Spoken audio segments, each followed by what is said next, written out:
Well, this looks like an amazing project. Can you tell me who you are and what it does? Yeah, sure. Hello. I can start. Okay, great. My name is Wang. Our project is Spark integration into Go.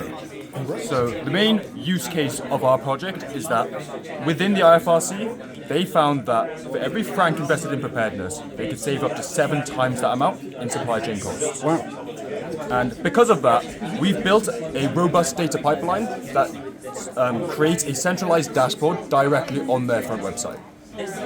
So before our project, operations staff who needed to make emergency decisions would have to log into separate different systems, find this information and manually join it together in order to make a decision. What we've done is we've made all of that data available on a centralized dashboard so that all of that information is available in just a couple of clicks. So where we get the data? My name is Owen. So where we get this data from is stored on an ERP database on Microsoft Fabric, which you can see there. So you can see on the left are data lake tables, which is where the logistics data that which we transform and display is stored. So before we use this data for the dashboard, we need to first clean the framework agreements data. So we created a data transformation pipeline within Microsoft Fabric that collates this information from multiple tables, performs data transformation on the table, depending on the rules that our client has set us, and combines it into a single consistent data set that could be used by the dashboard. So I'm Sada. I'll just quickly go over our actual website. So we worked with our client's UI UX consultant, and one of the key things they mentioned is that we should have a map for visuals relative to the data that we should display on the table. So one thing you notice within our pages is that they all have a map that follows the data on the tables, and the maps are essentially visual representations of what the tables are showing. So there are some key features that we implemented. One of which is when a user, for example, when a country is in a time of crisis, depending on the crisis, customs regulations may change very frequently. And so currently or normally what they'd have to do is they'd have to browse the internet, find the documentation, see what's happening, see what's changed. But what we did, we implemented it in our dashboard such that as long as you select the receiving country, it will go through the internet, find the latest information on the customs regulations for a specific country, and then it will display a quick summary alongside the sources that were used in that summary, so you can trace it and also verify the information if needed. Because we all know that LLMs can hallucinate at certain times. So I'll just quickly give you a quick demo of that. You can choose any country. So this is what the summary would look like, real time.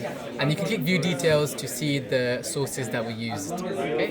And another feature we implemented, yeah, we're going above and beyond, no, I'm just kidding, is an auto suggestion feature. So all these red bubbles you see, they're essentially warehouses. And in a time of crisis, naturally they will need certain stock, maybe blankets, whatever. So what we made in our dashboard is you can select an item as well as the receiving country. Let's just use the example of blankets, and we will suggest warehouses, the green ones, and or even on the map. These are warehouses that we suggest to the user to import the item from. Now, what do we use to decide this? Distance. This is a key factor. The reason being, we know that the further the warehouse is, transportation costs will increase by a lot. So distance is a key factor. Another one is stock level. Do they have adequate amounts of stock? Will they be able to supply the crisis? And last but not least, export regulations for that country. Because, for example, a country may have enough stock, but they too might be going through some kind of crisis that means export regulations are strict. And so we don't want to be suggesting that. We want to be suggesting to have something, even if it's slightly further, but something with better export regulations. So our code factors all of that when making this decision.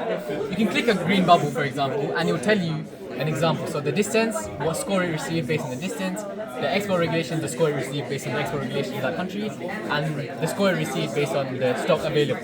So all of that is used in the decision making for what warehouses we suggest to the user.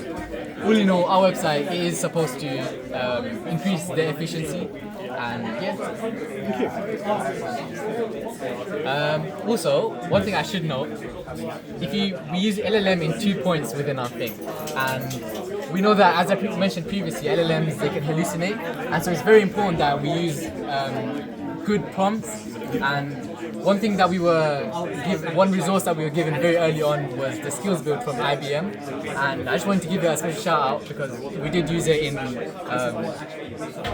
deciding how we made our prompt and in our prompt testing, and so yeah, thank you. That's fantastic. Well, great project, folks, and I'm glad SkillsBuild was of use. Thank you very much. That's going to save, I'd imagine, an awful lot of lives. So, well done. Congratulations, folks. Thank you very much. Awesome.